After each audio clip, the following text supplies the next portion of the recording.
The rain drummed softly against the window pane, a rhythmic lullaby that mirrored the emotions swirling in my heart. I sat curled up on the couch, a warm blanket draped over my shoulders, cradling a mug of chamomile tea between my hands. Max sat across from me, his hazel eyes filled with quiet concern as he waited for me to speak. I had invited him over that evening, yet now, as I faced the moment of truth, a knot of hesitation settled in my stomach.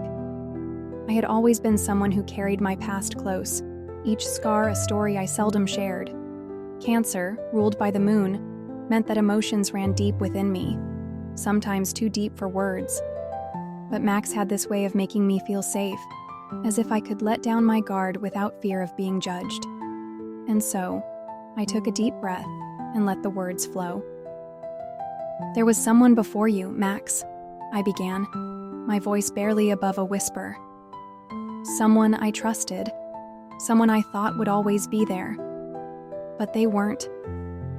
His expression remained steady, patient, as I unraveled the painful memories of my past heartbreak. The betrayal, the loneliness, the way I had built walls around my heart in an attempt to protect myself. Max listened intently, not interrupting, not offering platitudes, just listening. The silence between us wasn't uncomfortable, it was understanding, and that meant more to me than words ever could.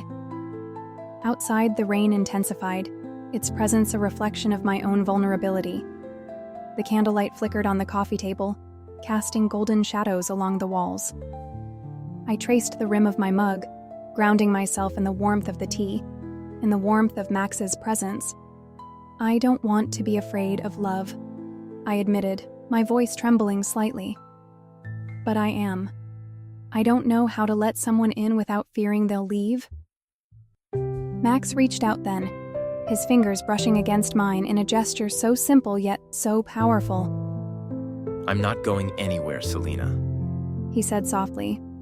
"I don't expect you to trust me overnight, but I'll be here for as long as you let me."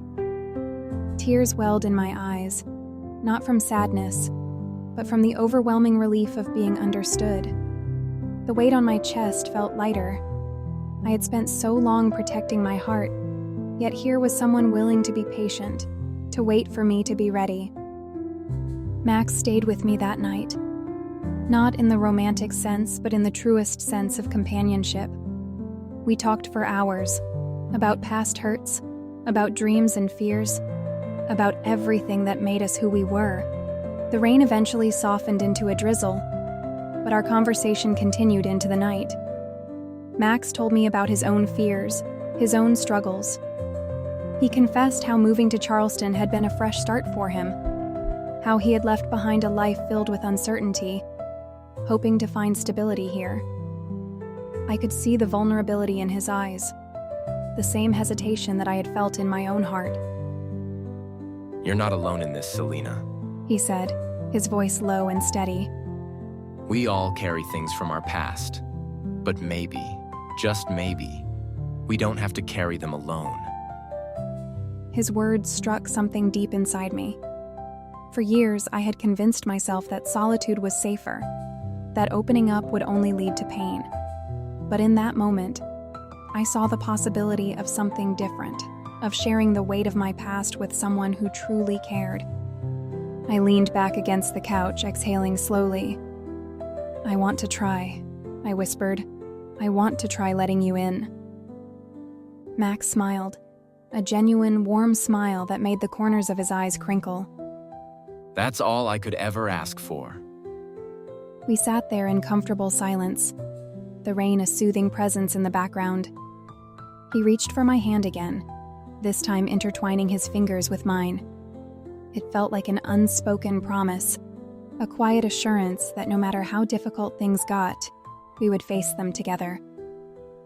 Hours passed like fleeting moments, and I realized that for the first time in years, I wasn't thinking about how this could end.